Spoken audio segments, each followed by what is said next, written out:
L'auberge de l'ange gardien. Livre de Comtesse de Ségur. 1. À la garde de Dieu. Il faisait froid, il faisait sombre, la pluie tombait fine et serrée. Deux enfants dormaient au bord d'une grande route, sous un vieux chêne touffu. Un petit garçon de 3 ans était étendu sur un amas de feuilles. Un autre petit garçon de 6 ans couchait à ses pieds, les lui réchauffant de son corps. Le petit avait des vêtements de laine, communs, mais chauds. Ses épaules et sa poitrine étaient couvertes de la veste du garçon de 6 ans, qui grelottait en dormant. De temps en temps un frisson faisait trembler son corps. Il n'avait pour tout vêtement qu'une chemise et un pantalon à moitié usés. Sa figure exprimait la souffrance, des larmes à demi séchées se voyaient encore sur ses petites joues amaigries, et pourtant il dormait d'un sommeil profond. Sa petite main tenait une médaille suspendue à son cou par un cordon noir. L'autre main tenait celle du plus jeune enfant. Il s'était sans doute endormi en la lui réchauffant. Les deux enfants se ressemblaient. Ils devaient être frères, mais le petit avait les lèvres souriantes, les joues rebondies. Il n'avait dû souffrir ni du froid, ni de la faim, comme son frère aîné. Les pauvres enfants dormaient encore quand, au lever du jour, un homme passa sur la route, accompagné d'un beau chien de l'espèce des chiens du mont Saint-Bernard. L'homme avait toute l'apparence d'un militaire. Il marchait en sifflant, ne regardant ni à droite ni à gauche. Le chien suivait pas à pas, en s'approchant des enfants qui dormaient sous le chêne. Au bord du chemin, le chien leva le nez, dressa les oreilles, quitta son maître et s'élança vers l'arbre, sans aboyer. Il regarda les enfants, les flaira, leur lécha les mains et poussa un léger hurlement, comme pour appeler son maître, sans éveiller les dormeurs. L'homme s'arrêta, se retourna et appela son chien. Capitaine, ici, capitaine. Capitaine resta immobile. Il poussa un second hurlement, plus prolongé et plus fort. Le voyageur, devinant qu'il fallait porter secours à quelqu'un, s'approcha de son chien et vit avec surprise ses deux enfants abandonnés. Leur immobilité lui fit craindre qu'ils ne fussent morts. Mais en se baissant vers eux, il vit qu'ils respiraient. Il toucha les mains et les joues du petit. Elles n'étaient pas très froides. Celles du plus grand étaient complètement glacées. Quelques gouttes de pluie avaient pénétré à travers les feuilles de l'arbre et tombé sur ses épaules couvertes seulement de sa chemise. Pauvre enfant, dit l'homme à mi-voix, ils vont périr de froid et de faim, car je ne vois rien près d'eux, ni paquet ni provisions. Comment a-t-on laissé de pauvres petits êtres si jeunes, seuls sur une grande route?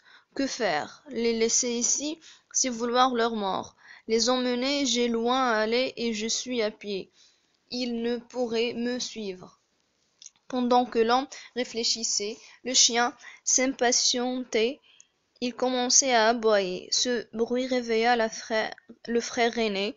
Il ouvrit les yeux, regarda le voyageur d'un air étonné et suppliant, puis le chien qu'il caressa en lui disant: Oh, tais-toi, tais-toi, je t'en prie, ne fais pas de bruit, n'éveille pas le pauvre Paul qui dort et qui ne souffre pas, je l'ai bien couvert, tu vois, il a bien chaud.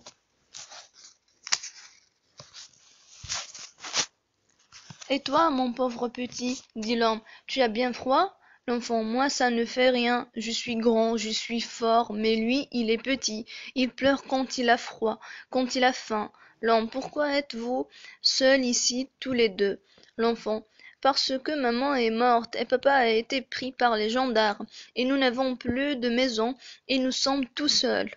L'homme: Pourquoi les gendarmes ont-ils emmené ton papa? L'enfant: Je ne sais pas, peut-être pour lui donner du pain, il n'en avait plus. L'homme: Qui vous donne à manger? L'enfant: Ceux qui veulent bien. L'homme: Vous en donne-t-on assez? L'enfant: Quelquefois, pas toujours, mais Paul en a toujours assez. L'homme: Et toi, tu ne manges donc pas tous les jours? L'enfant: Oh, moi, ça ne fait rien puisque je suis grand. L'homme était bon, il se sentit très ému de ce dévouement fraternel, et se décida à emmener les enfants avec lui jusqu'au village voisin. Je trouverai, se dit-il, quelque bonne âme qui les prendra à sa charge, et quand je reviendrai, nous verrons ce qu'on pourra en faire. Le père sera peut-être de retour. L'homme: Comment t'appelles-tu, mon pauvre petit? L'enfant: Je m'appelle Jack, et mon frère c'est Paul. L'homme: Eh bien, mon petit Jack, veux-tu que je t'emmène? J'aurai soin de toi. L'enfant: Et Paul? L'homme: Paul aussi. Je ne voudrais pas le séparer d'un si bon frère. Réveille-le et partons. Jacques: Mais Paul est fatigué, il ne pourra pas marcher aussi vite que vous. L'homme: Je le mettrai sur le dos de capitaine. Tu vas voir. Le voyageur souleva doucement le petit Paul toujours endormi, le plaça à cheval sur le dos du chien, en appuyant sa tête sur le coude du capitaine. Ensuite il ôta sa blouse, qui couvrait sa veste militaire, en enveloppa le petit comme d'une couverture, et pour l'empêcher de tomber, noua les manches sous le ventre du chien. Tiens, voilà ta veste, dit-il à Jacques en la lui rendant. Remets-la sur tes pauvres épaules glacées et partons.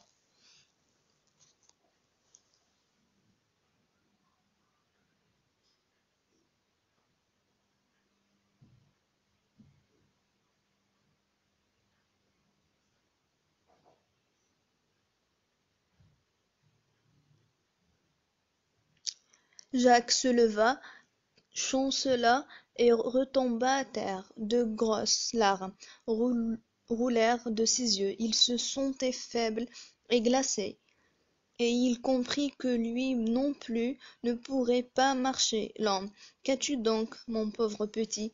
Pourquoi pleures-tu?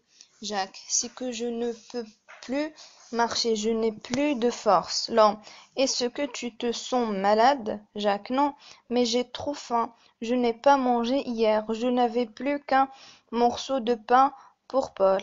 L'homme sentit aussi ses yeux se mouiller. Il tira de son bissac un bon morceau de pain, du fromage et une gourde de cidre, et présenta à Jacques le pain et le fromage, pendant qu'il débouchait la gourde. Les yeux de Jacques brillèrent, il allait porter le pain à sa bouche, quand un regard jeté sur son frère l'arrêta. Et Paul, dit-il, il n'a rien pour déjeuner, je vais garder cela pour lui. J'en ai encore pour Paul, mon petit. Mange, pauvre enfant, mange sans crainte. Jacques ne se le fit pas dire deux fois. Il mangea et but avec délice, en répétant 10 fois: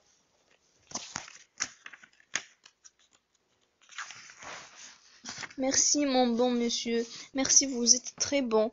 Je prierai la Sainte Vierge de vous faire très heureux. Quand ils furent rassasiés, il sentit revenir ses forces, et il dit qu'il était prêt à marcher. Capitaine restait immobile près de Jacques. La chaleur de son corps réchauffait le petit Paul, qui dormait plus profondément que jamais. L'homme prit la main de Jacques, et ils se mirent en route, suivis de Capitaine, qui marchait posément, sans se permettre le moindre bond, ni aucun changement dans son pas régulier, de peur d'éveiller l'enfant. L'homme questionnait Jacques tout en marchant. Il apprit de lui que sa mère était morte après avoir été longtemps malade,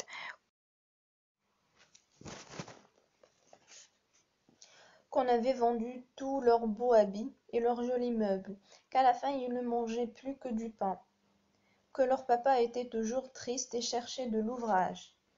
Un jour, dit-il, les gendarmes sont venus chercher papa. Ils ne voulaient pas aller avec eux. Ils disaient toujours en nous embrassant: mes enfants, mes pauvres enfants, mes pauvres enfants. Les gendarmes disaient: il faut venir tout de même, mon garçon, nous avons des ordres.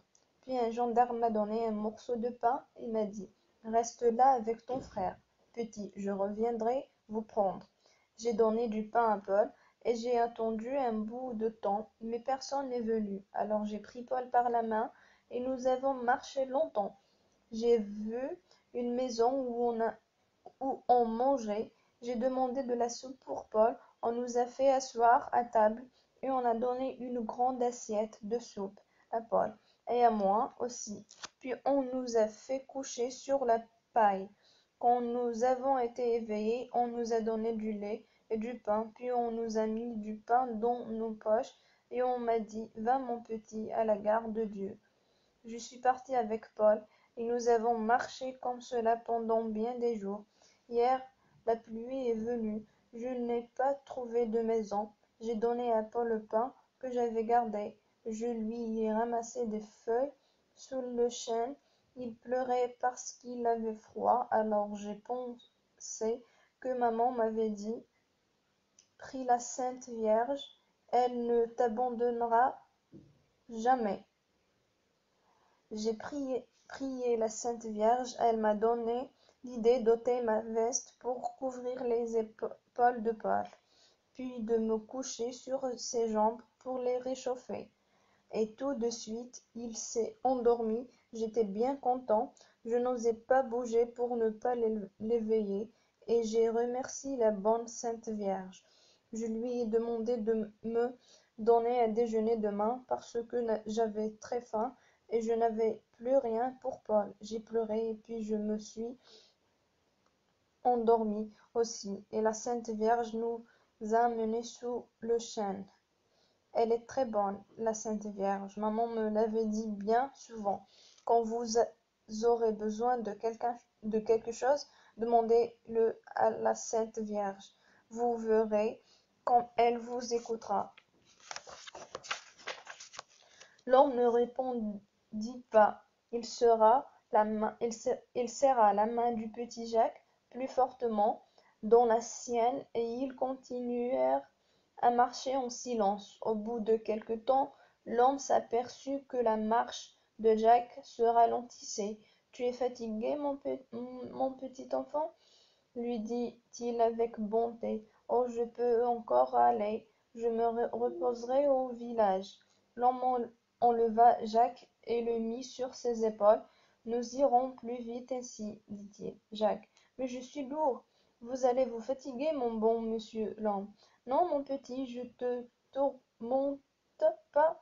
J'ai porté plus lourd que toi quand j'étais soldat et en campagne. Jacques: vous avez été soldat, mais pas gendarme? L'homme, souriant: non, pas gendarme, je rentre au pays après avoir fait mon temps. Jacques: comment vous appelez-vous? Non, je m'appelle Moutier. Jacques: je n'oublierai jamais votre nom, monsieur Moutier. Moutier: je n'oublierai pas non plus le tien, mon petit Jacques. Tu es un brave enfant, un bon frère. Depuis que Jacques était sur les épaules de Moutier, celui-ci marchait beaucoup plus vite. Ils ne tardèrent pas à arriver dans un village à l'entrée duquel il aperçut une bonne auberge. Moutier s'arrêta à la porte. Y a-t-il un logement pour moi, pour ces mioches et pour mon chien? Demanda-t-il. Je loge les hommes, mais pas les bêtes, répondit l'aubergiste. Alors vous n'aurez ni l'homme ni sa suite, dit Moutier, et continuant sa route. L'aubergiste le regarda s'éloigner avec dépit. Il pensa qu'il avait eu tort de renvoyer un homme qui semblait tenir à son chien et à ses enfants et qui aurait peut-être bien payé. Moutier: hé, Monsieur, hé, monsieur, le voyageur, cria-t-il en courant après lui. Que me voulez-vous? Dit Moutier en se retournant. L'aubergiste. J'ai du logement, monsieur. J'ai tout ce qu'il vous faut. Moutier, gardez-le pour vous, mon bonhomme. Le premier mot, c'est tout pour moi. L'aubergiste. Vous ne trouverez pas une meilleure auberge dans tout le village, monsieur Moutier. Tant mieux pour ce que vous logerez. Aubergiste. Vous n'allez pas me faire l'affront de me refuser le logement que je vous offre. Moutier. Vous m'avez bien fait l'affront de me refuser celui que je vous demandais. L'aubergiste. Mon Dieu, c'est que je ne vous avais pas regardé, j'ai parlé trop vite. Moutier, moi aussi je ne vous avais pas regardé. Maintenant que je vous vois, je vous remercie d'avoir parlé trop vite et je vais ailleurs. Moutier, lui tournant le dos, se dirigea vers une autre auberge de modeste apparence qui se trouvait à l'extrémité du village, laissant le premier aubergiste pâle de colère et fort contrarié d'avoir manqué une occasion de gagner de l'argent.